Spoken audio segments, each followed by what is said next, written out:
Ok, amados, voy a pedirle a usted que abra su Biblia y se ubique en el Evangelio según San Juan, capítulo 1, y vamos a leer los versículos 35 y 37. San Juan capítulo 1, versículos 35 y 37. Dice la escritura de la siguiente manera: el siguiente día otra vez estaba Juan y dos de sus discípulos, y mirando a Jesús que andaba por allí, dijo: He aquí el Cordero de Dios. Le oyeron hablar los dos discípulos y siguieron a Jesús. Amén, amén y amén. Amén, amén. Gloria al Señor. Quiero hablar acerca de lo que resaltó Juan el Bautista en este caso, a través de los versículos que leímos. El Cordero de Dios. El Cordero de Dios. Dice la escritura, y mirando a Jesús que andaba por allí, dijo: He aquí el Cordero de Dios. Amén. Quiero hablar de eso en esta noche. Espero, hermano, que usted sea bendecido con esto. Quizá tenga clara muchas cosas, pero como decía el apóstol, hablar de estas cosas una y otra vez es provechoso para nosotros, tenerlo en cuenta siempre como hijos de Dios.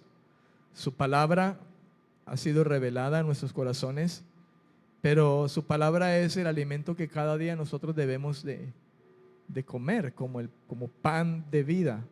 Amén. De modo que, una vez más, hablar de estas cosas, hermano, creo que bendice nuestra vida para la gloria del Señor. Amén. Ok, el Cordero de Dios.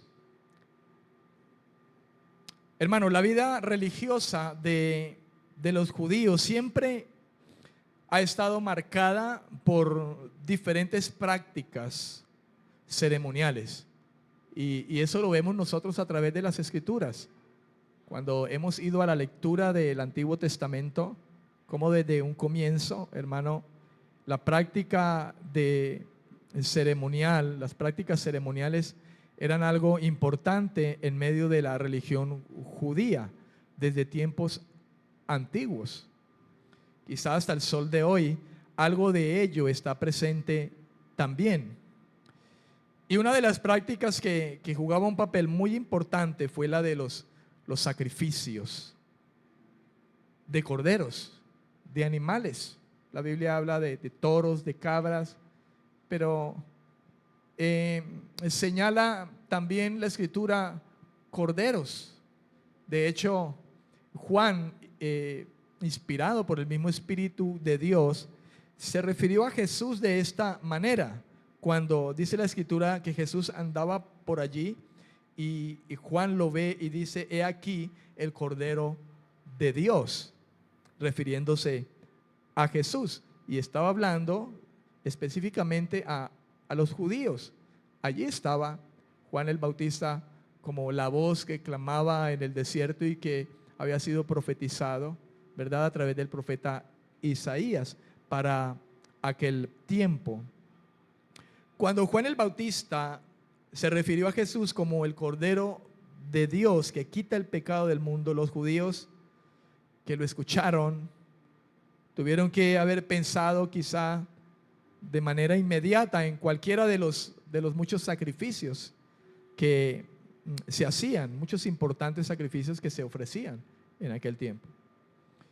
Y quizá habiendo celebrado, hermano, hasta ese entonces la fiesta de la Pascua, como cada año era acostumbrado, y lo podemos ver nosotros quizá a través de los evangelios, principalmente este evangelio de Juan, quizá el primer pensamiento que pudo aflorar en aquellos que escucharon a Juan levantar la voz y hablar de Jesús de esta manera, pudo haber sido aquel sacrificio del Cordero Pascual, la idea que inmediatamente pudieron haber tenido aquellos que escucharon a Juan el Bautista hablar de esta manera. La fiesta de la Pascua era una de las principales fiestas judías. Y su continua celebración, hermanos, serviría como una recordación que tenía el pueblo de Israel, ¿verdad? A través de los tiempos, de cuando Dios liberó a Israel de la esclavitud de Egipto. Usted recordará en Éxodo, vaya a Éxodo capítulo 12 y recordemos un poco acerca de ello. Éxodo capítulo 12 y leamos algunos versículos allí que nos ubican en este tema. Capítulo 12, versículo 3 de Éxodo dice: hablad a toda la congregación de Israel diciendo, en el 10 de este mes tómese cada uno un cordero según las familias de los padres, un cordero por familia.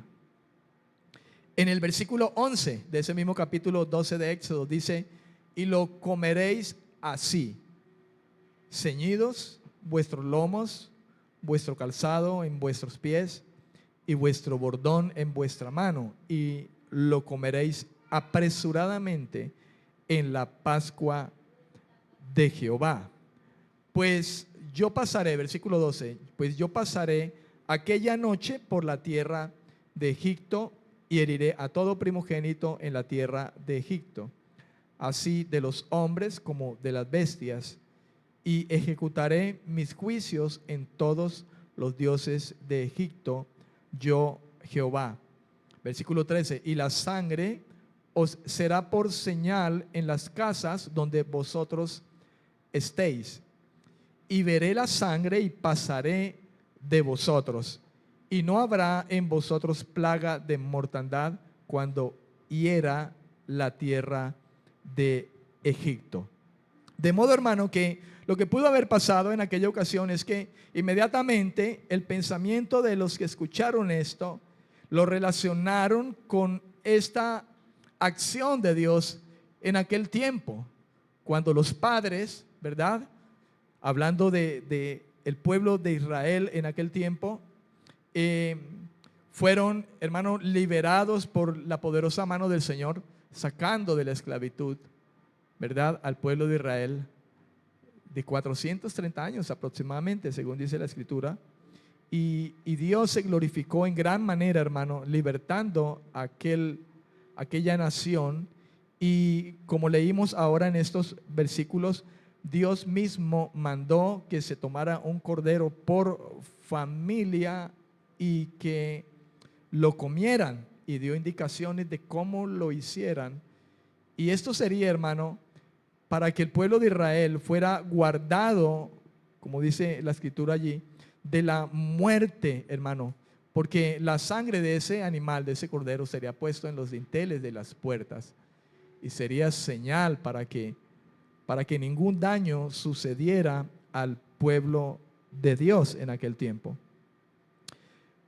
El término Cordero de Dios nos recuerda el sacrificio de un cordero sin tacha,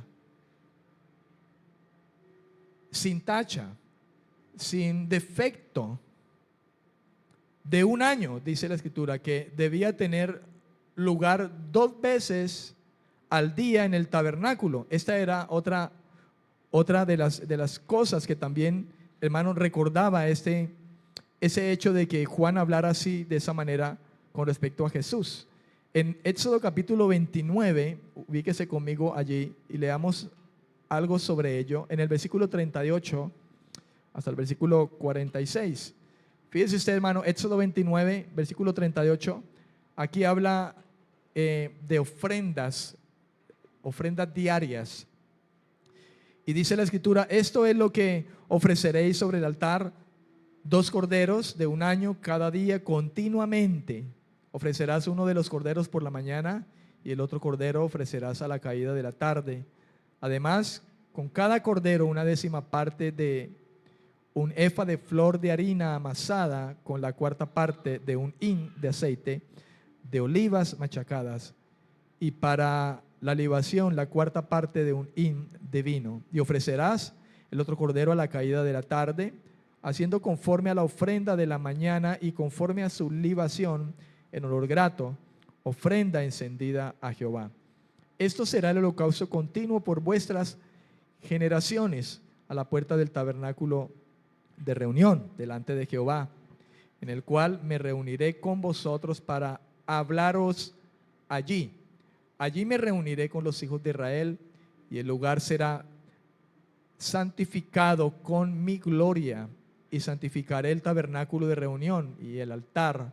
Santificaré asimismo a Aarón y a sus hijos para que sean mis sacerdotes, y habitaré entre los hijos de Israel y seré su Dios, y conocerán que yo soy Jehová su Dios, que los saqué de la tierra de Egipto para habitar en medio de ellos, yo Jehová su Dios. Hermano, esto era ya una sombra de lo que había de venir. Amén. Era una sombra donde se habla del habitar de Dios. Recuerda usted, Emmanuel, Dios con nosotros, hablaba Mateo en su evangelio. Y esto habla, hermano, ya del habitar de Dios en medio de su pueblo y de la manifestación de la gloria del Señor, como el mismo Juan también lo habría de decir, de denotar ahí en el capítulo 1, Evangelio según San Juan, capítulo 1, versículo 14. Vamos a mirar versículo 14, creo que es, dice: y aquel verbo fue hecho carne y habitó entre nosotros, y dice allí, y vimos su gloria, gloria como del unigénito del Padre, lleno de gracia y de verdad. Dice Juan, y vimos su gloria, habitó entre nosotros y vimos su gloria. Al parecer, hermano, esto ya denotaba, hermano, la manifestación de ese Cordero de Jesucristo, ¿verdad? Ya denotaba ello, hermano, de antemano, el habitar de Dios en medio de nosotros, Dios con nosotros, ¿verdad? Dios reconciliando al mundo con Él, Dios estaba en Cristo. Y ya esto, hermano, era señal de lo que había de venir desde el principio. La Pascua, hermano, representa liberación, y representa también una nueva vida para Israel como pueblo. Eso es la Pascua. Representa libertad, liberación. De hecho, esa fiesta, hermano, la ejecutaban, la llevaban a cabo el pueblo de Israel, recordando eso, cómo Dios, hermano, les sacó, les liberó, les sacó de Egipto. Nosotros sabemos que cuando hablamos de Egipto es un tipo de mundo, ¿verdad? Y ese cordero apareció allí, hermano, con motivos de libertar, ¿verdad? De guardar libertad, ¿verdad? A un pueblo de quien no fuera tocado, ¿verdad? Fue el comienzo de una nueva vida, de un nuevo tiempo de Israel después de 430 años esclavizados. Un nuevo tiempo donde Dios saca a Israel al desierto, dice la Escritura. El Señor dice, para que me alaben, para que me adoren en el desierto. De modo, hermano, que en muchos de sus elementos también se constituye una anticipación de Cristo, el Cordero de Dios, como nuestro Redentor, cuando hablamos acerca de la Pascua del Señor. El lenguaje sacrificial de la declaración que Juan el Bautista, hermano, hace es tomado precisamente del Antiguo Testamento. Y esta declaración señala la dimensión universal de la misión de Cristo, por lo cual Dios envió a su Cordero, a Jesucristo. Esta convicción, hermano, no se apoderó de manera gradual de Jesús, sino que esta convicción impregnó la vida de Cristo cada día, impregnó, hermano, desde el principio todo el ministerio terrenal de Jesús. Esto era claro en la vida del Señor. Todo su ministerio estuvo impregnado, hermano, desde el principio con esta verdad, con ese propósito, con esa misión que vendría a realizar en favor de un mundo perdido. Amén.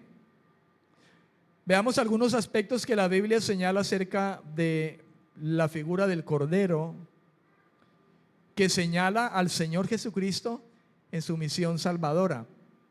Este tema puede ser mucho más extenso, pero he tomado, hermano, 2 puntos, ¿verdad?, como referencia para hablar un poco de esto y que nosotros podamos tener, hermano,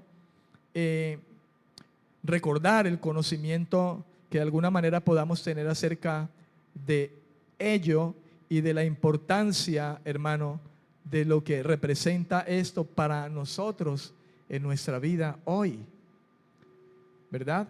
Cómo Dios usa esta figura, hermano, no hablando de alguien más que el mismo Señor Jesucristo como nuestro libertador, como nuestro protector, como nuestro salvador y como todo lo que Él representa para nosotros.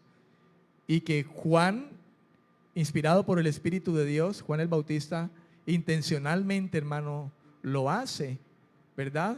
A un grupo de personas, judíos, quizá fariseos, habían allí en aquel momento, ¿verdad?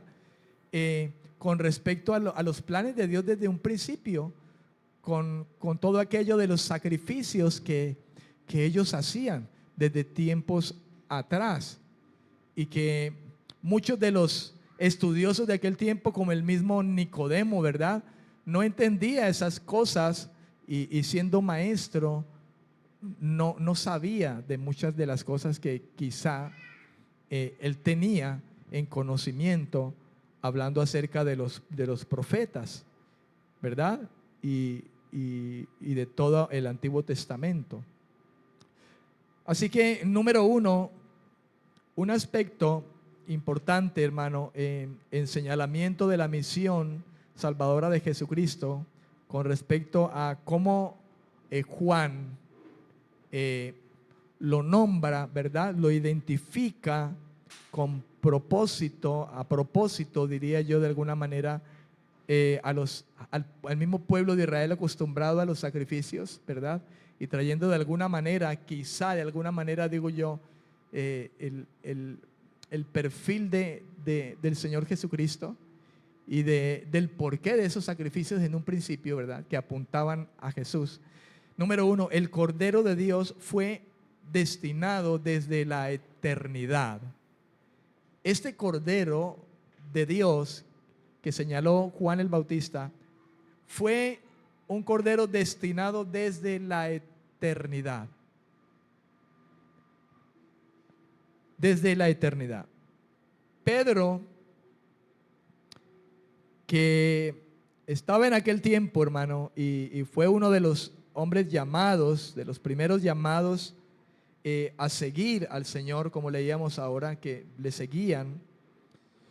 En su primera carta de Pedro, capítulo 1, primera carta de Pedro, capítulo 1, versículo 20, dice la Escritura, vamos a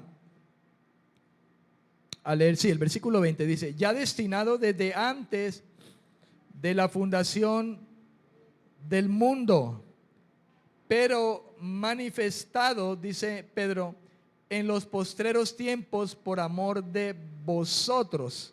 Manifestado en los postreros tiempos.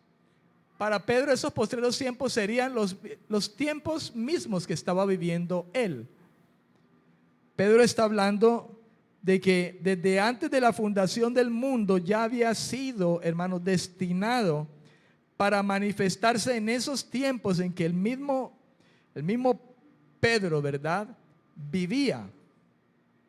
Si miramos en el contexto de este versículo 20, está hablando efectivamente de Cristo. Dice, desde el versículo 18, dice, sabiendo que fuiste rescatados de vuestra vana manera de vivir. Pedro está hablando a los creyentes, dice, la cual recibisteis de vuestros padres, no con cosas corruptibles como el oro o la plata, sino, dice Pedro, con la sangre preciosa de Cristo, como de un cordero, como de un cordero. ¿Ves? Como de un cordero. Pedro se está refiriendo, hermano, a ese lenguaje que el mismo Espíritu de Dios estaba trayendo desde comienzo, desde principio, lo que ya se estaba modelando desde esos sacrificios. Por eso dice, como, así como de un cordero, hablando de esos corderos que se ofrecían, como aquel que se ofreció cuando salió Israel de Egipto, como de un cordero sin mancha, un cordero sin mancha y sin contaminación. Y dice Pedro, ya destinado desde antes de la fundación del mundo, ya destinado desde antes de la fundación del mundo. Permítame leer, hermano, ese mismo versículo en otras dos versiones, la versión Biblia Hispanoamericana, traducción interconfesional. Biblia Hispanoamericana, traducción interconfesional. Primera de Pedro 1:20 dice que existiendo desde antes de la creación del mundo, se ha manifestado al final de los tiempos para el bien de ustedes. Amén. Ahora, en la Nueva Traducción Viviente dice de la siguiente manera: Dios lo eligió como el rescate por ustedes mucho antes de que comenzara el mundo, pero ahora en estos últimos días Él ha sido revelado por el bien de ustedes. Amén. Fíjese que dice aquí en la traducción 1960, dice en los postreros tiempos. Nosotros podemos leer en estas otras, hermano, en estas otras versiones, por ejemplo, la Nueva Traducción Viviente dice en estos últimos días. Pedro está hablando de sus días cuando dice los postreros tiempos, porque está trayéndolo desde la eternidad. Desde la eternidad fue preparado para estos postreros tiempos, los que estamos viviendo, diría Pedro, de alguna manera. Y nosotros lo podemos hablar también de la misma manera. Han pasado aproximadamente 2000 años acerca de que Pedro habló de esos postreros tiempos y aún estamos en esos. Esos tiempos hacen parte de lo que Pedro habló, refiriéndose a los postreros tiempos o a los últimos días. Para nosotros, hermano, habrán pasado 2000 años y mucha gente dice, pero están diciendo que viene Cristo y no viene y ya ha pasado el tiempo. Pero Pablo creo que decía que para el Señor un día era como 1000 años. De modo que para nosotros han pasado 2000 años, para el Señor han pasado 2 días o quizá menos. Pues Dios no tiene límite de espacio ni de tiempo, hermano. Para el Señor fue hace 2 días o hace 2 horas o habrá sido hace 2 minutos, qué sé yo. ¿Verdad? Yo hablo desde la ignorancia que tengo porque la eternidad de Dios es muy grande para nosotros poder comprenderlo del todo, ¿verdad? De modo que para nosotros ya hace 2000 años, pero para el Señor hace nada, hermano, que pudo haber ocurrido este acontecimiento. No obstante, la gracia de Dios, hermano, sigue vigente para nosotros, sigue presente, ¿verdad? Y Dios espera en su misericordia que muchos vuelvan al arrepentimiento, que su iglesia misma sea afirmada cada vez más, los que están débiles sean afirmados cada vez más, ¿verdad?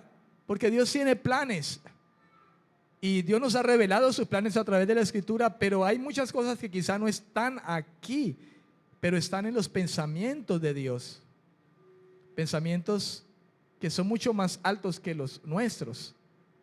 Pero pienso que con lo que Dios nos ha dado a conocer a nosotros, hermano, nos brinda suficiente esperanza firme para nosotros poder estar convencidos cada vez de lo que Dios ha hecho, amén, de lo que Dios hace a favor de sus elegidos. Gloria al Señor.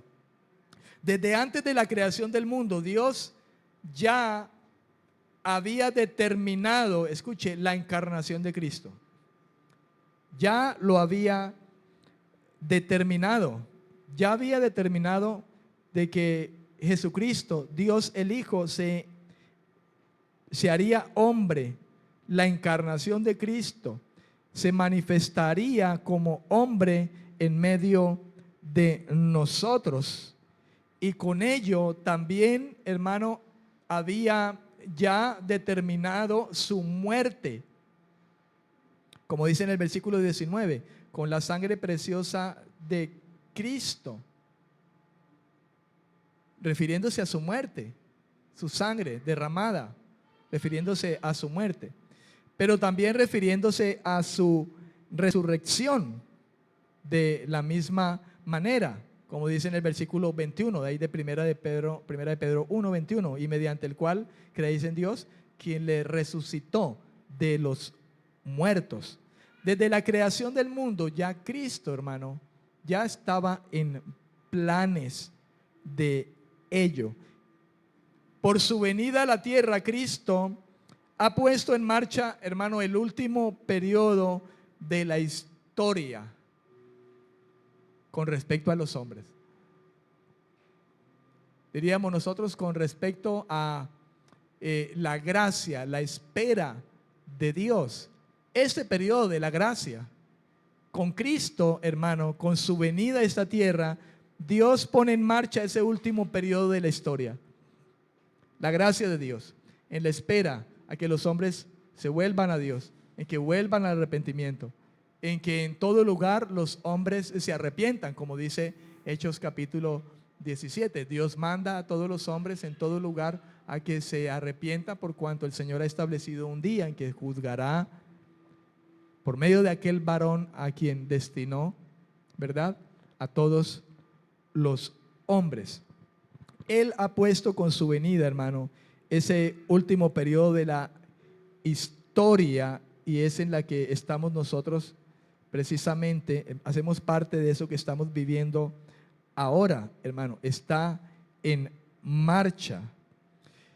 Recuerde usted en Hechos capítulo 2, versículo 17, en aquel sermón de Pedro, dice Pedro que levantó su voz hablando acerca de lo que el profeta Joel profetizó en sus tiempos, hermano, y dice en el versículo 17, Hechos 2, 17, en los postreros días, dice Dios, derramaré de mi espíritu sobre toda carne, y vuestros hijos y vuestras hijas profetizarán, vuestros jóvenes verán visiones, y vuestros ancianos soñarán sueños.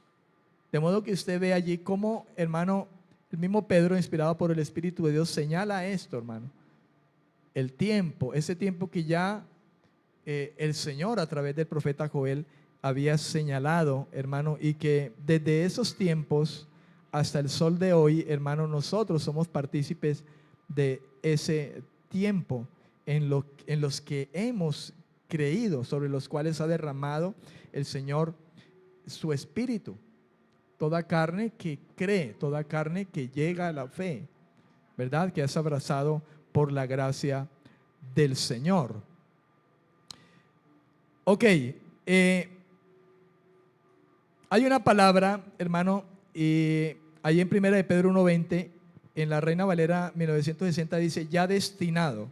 Esa palabra destinar, creo que ya en alguna manera hemos escuchado alguna vez de esa palabra, es la palabra proginosko, la que se usa allí, y significa saber o conocer de antemano. Conocer de antemano. Tener conocimiento previo de, o saber o conocer de antemano. Se dice que un significado más exacto de esta palabra, del verbo proginosko, o destinar, sería destinar de antemano. Destinar de antemano, destinar desde antes. Por cuanto destinar significa saber o conocer de antemano, tener un conocimiento previo. hablar de un significado más exacto, como lo usa Pedro allí, hermano, es pensar en algo que se destinó desde antes, ¿verdad? Que ya ha sido planeado con anterioridad. Amén. Con antelación. En primera de Pedro, en el capítulo 1, vaya a primera de Pedro capítulo 1, versículo 2. Primera de Pedro capítulo 1, versículo 2. Dice Pedro en ese saludo a los expatriados de los que habla esta carta, a los que es enviado esta carta, dice, a los elegidos según la presciencia de Dios Padre en santificación del Espíritu, para obedecer y ser rociados con la sangre de Jesucristo. Dice Pedro, gracia y paz os sean multiplicadas. Pedro está saludando, ¿verdad? En esta carta que envía, que es a los expatriados de la dispersión, según dice el versículo 1, en el Ponto, Galacia, Capadocia, Asia y Bitinia. Pero Pedro se refiere a ellos como los elegidos, según la presciencia de Dios. Esa palabra presciencia se desprende de alguna manera, hermano, de esa palabra destinar, proginosco. Es prognosis. Presciencia, prognosis, significa, dice el diccionario, el saber o conocer de antemano. Fíjese que el significado viene siendo casi similar. Dice el diccionario que la palabra presciencia, prognosis, significa el saber o conocer de antemano o un conocimiento previo. Fíjese que desde el saludo ya Pedro, hermano, está insistiendo en esta verdad hacia los creyentes, a los que está escribiendo. Y de este modo, hermano, lo que Pedro hace o lo que Pedro señala es hacia el origen divino de la iglesia. Fíjese usted, hablando de esto, Pedro, de elegidos según la presencia de Dios, está colocando, hermano, o señalando a un pueblo, como dice la escritura, un pueblo que fue creado de dos, ¿verdad? Y se hizo uno, la iglesia, que fue, hermano, pensada, digámoslo de alguna manera así, desde la eternidad. De modo que Pedro está señalando a la iglesia, hermano, desde un origen divino, previo, desde la eternidad. Señala hacia el origen divino de la iglesia que existe porque el Señor lo decidió así, previamente. Amén. La iglesia. Y sobre esta roca edificaré mi iglesia, dijo Jesús. Y todo aquel que cree que Jesucristo es el Señor, todo aquel que en arrepentimiento ha llegado a la fe y la confianza plena en lo que Dios hizo a través de Cristo, esa gente es la que Dios llama la iglesia. Ya era previo, hermano, ya era el plan de Dios desde el principio. La iglesia, ¿verdad? Por la cual moriría Cristo. La gente, hermano, que mediante la fe llegaría a esta gracia. Esa salvación por gracia por medio de la fe, ¿verdad? Y todo viene del Señor, todo viene de Dios. El haber sido elegido, hermano, es, según lo que dice Pedro allí, el haber sido elegido es para dos cosas. Número uno, para obedecer. Y segundo, para ser rociados con la sangre de Jesucristo. El ser elegido, hermano, era con propósito de obedecer. Los elegidos obedecerían. Los elegidos serían limpiados. Como decir, ¿cómo sé yo si soy un elegido? Pues hermano, porque soy un obediente a la palabra del Señor. Porque soy alguien que ahora no quiere pecar, no quiere practicar el pecado. Soy un elegido porque ya el pecado ya no es algo, hermano, en lo que yo quiero participar. No puedo, como cuando alguien dice, es que yo ya no puedo hacer eso. He escuchado personas que quizá en medio de sus luchas, ¿verdad? Creyentes y me han dicho, pastor, yo intenté hacer esto, pero no pude. O sea, algo no me dejaba, no fui capaz. Y a esas personas les digo, hermano, porque simplemente usted es un elegido. Y si usted se va a poner, hermano, a darle lugar a su carne, simplemente Dios, como su padre y usted como su hijo, hermano, va a tomar contra usted disciplina y quizás azote, hermano. Si usted ya no es capaz como antes de hacer eso, porque ya no hay nada que lo impulse, ¿verdad? Hay una fuerza, por decirlo de esa manera, hermano, es porque precisamente Dios te ha dado el Espíritu Santo, Dios te ha elegido. La Biblia dice que, hablando de Ezequiel, ¿verdad? Creo que es Ezequiel, el profeta, o Jeremías, no recuerdo. Pero hablando, hermano, entre los planes del Señor, el Señor habla de que Él daría su espíritu a nosotros, nos daría el espíritu y escribiría sus leyes en nuestros corazones, ¿verdad? Él mismo lo haría, Él mismo tomaría cartas en el asunto para transformar la vida del ser humano, visto que el hombre no puede cumplir, hermano, con su ley moral. Y Dios determina esto desde el principio. A través de los profetas nosotros lo vemos, cómo lo va señalando el Señor a través de la historia. Sabemos, estamos hablando ahora que de la eternidad ya el Señor conocía todas esas cosas. Esto hace parte del misterio que se ha revelado ahora en Cristo, ¿verdad? Pero aún el mismo Pablo creo que dice en alguna manera que ahora vemos como en un espejo, ¿verdad? Pero entonces cuando venga lo que es, hermano, entonces conoceremos realmente inclusive cómo fuimos conocidos. Ahora vemos oscuramente como en un espejo, pero entonces conoceremos claramente cómo fuimos conocidos. Amén. ¿Cómo fuimos conocidos? Gloria al Señor. Esta es la primera vez, es la única vez en que el verbo, este verbo, se aplica a Cristo, ¿verdad? Hablando de proginosco, que fue destinado desde la eternidad. Ya en Romanos 8:29, usted y yo hemos leído de alguna manera este pasaje, leámoslo, recordémoslo, Romanos 8:29, creo que es. Ya esto lo había señalado, ¿verdad? El apóstol Pablo hablando acerca de los creyentes. Capítulo 8, versículo 29 le dije, ¿verdad? Dice, porque a los que antes conoció, también los predestinó para que fuesen hechos conformes a la imagen de su Hijo, para que Él sea el primogénito entre muchos hermanos. Amén. Entre muchos hermanos. Yo voy a dejar allí por esta ocasión y voy a continuar, si Dios me lo permite, el próximo jueves. Amén. El próximo jueves. Póngase en pie, hermano, esta noche y oremos al Señor. Tenemos un gran privilegio, hermano.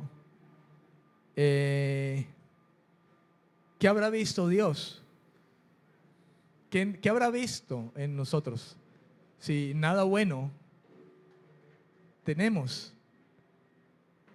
Quizá de alguna manera podamos meditar un poco en las palabras del mismo Juan, que creo que en dos ocasiones en el Evangelio y en la primera carta de Juan se refiere al gran amor que Dios nos ha dado, hermano. Cuando dice, de tal manera amó Dios, de tal manera, ese de tal manera, hermano, implica un amor tan grande, tan profundo de parte de Dios hacia nosotros que no sé, que vio Dios en nosotros, ¿verdad? No obstante, en la carta de los Efesios, Pablo dice, habla del beneplácito de Dios, a Dios le plació, ¿verdad? Pero Juan habla de esa manera, de cuán amor, mirad cuán amor nos ha dado el Padre. Primera de Juan capítulo 3, versículo 1. Mirad cuán amor nos ha dado el Padre, ¿verdad? Al amarnos de esa manera. Lo cierto, hermano, es que tenemos un gran privilegio en estar dentro de ese plan del Señor, ese plan eterno, hermano, de ese libertador, ese cordero, hermano, destinado desde la eternidad, ¿verdad? Por medio del cual el Señor también elegiría a su iglesia.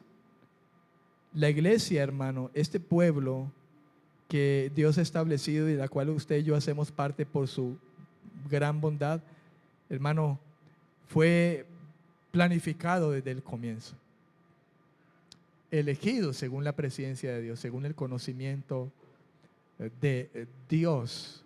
Dios lo ha hecho.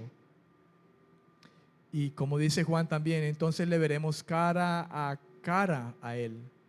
Le veremos, ¿verdad? Ahora vemos de alguna manera, en alguna forma, pero entonces le veremos. Y creo que tenemos un gran privilegio en esto, por el mismo hecho de que Dios ha llevado a cabo este plan maravilloso de salvarnos, pero con ello también nos ha dado, hermano, seguridad, nos ha asegurado, nos ha dado su espíritu como un sello de garantía de la salvación completa, digámoslo así, o plena que hemos de ver en el Señor. Él nos ha dado un adelanto de eso, y gracias a Dios por su gran amor y la bondad que ha derramado sobre nosotros.